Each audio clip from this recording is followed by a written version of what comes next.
in your freedom. Jesus, you have set me free.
From the darkness I called your name.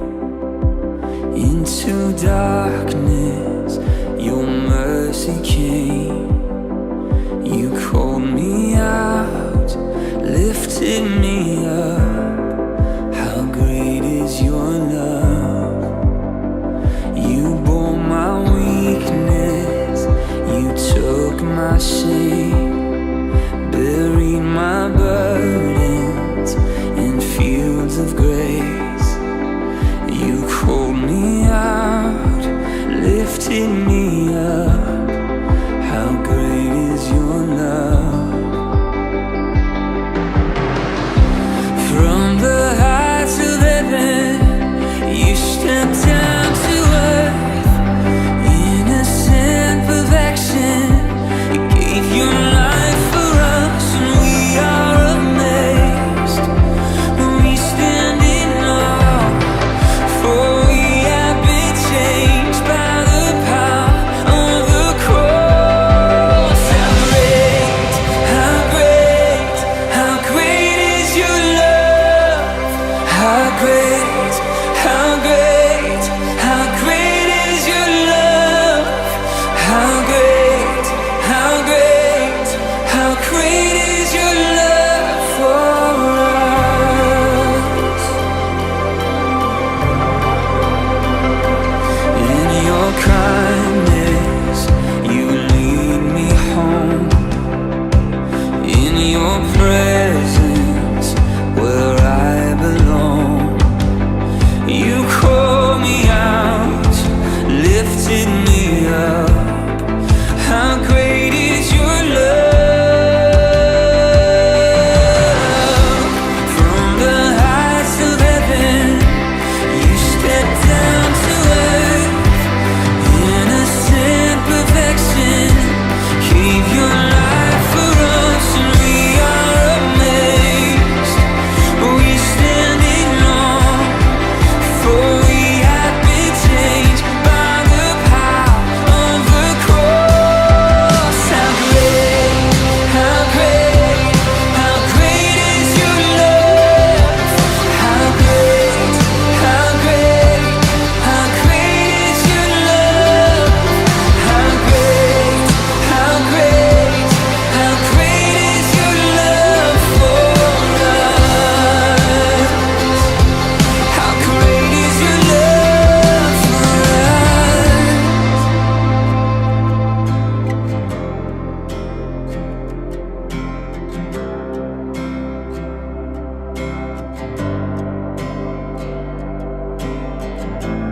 There has never been, there will never be a God like you, a love so true. There has never been, there will never be a God like you, a love so true. There has never been, and there will never be a God like you, a love so true. There has never been, no, there will never be a God like you, a love so true. How great, how great is your love? How great, how great, how great is your love?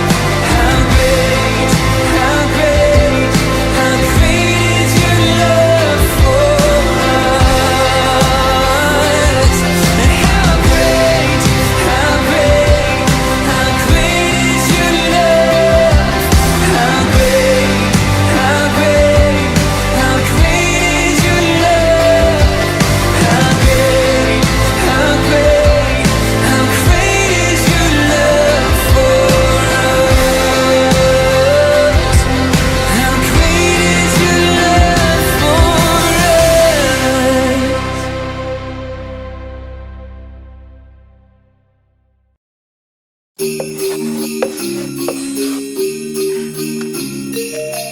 Hey everybody, welcome to the Story Lab.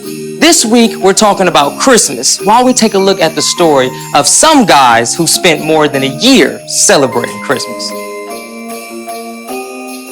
We can just leave the tree up all year, right?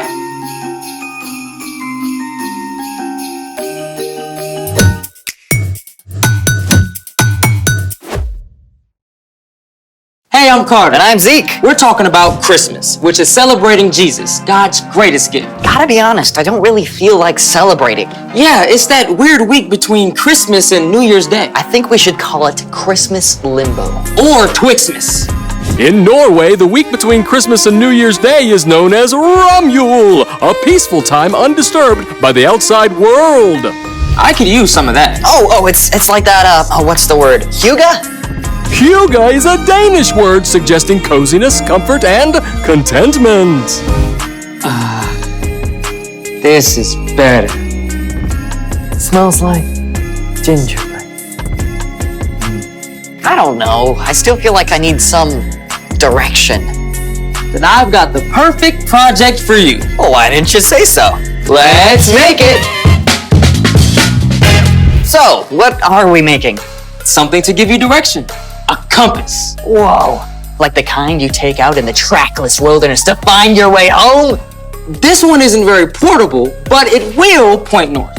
So, what do we do? Step 1, magnetize a needle. That sounds complicated. It's not. We just need to rub the needle with a super strong magnet. Start with 50 times on one side. 7, 8, 9, 50. Are we done? Nope. Now we need to magnetize the other end of the needle. So, flip the needle around, and then flip the magnet over to the other side and do it again. Done. There you go. Step 2, cut a cork so it's 1 or 2 centimeters thick. You'll want a grown-up to help. You'll also need a grown-up to help with this part. Push the needle right through the center of the cork. A pair of pliers will help.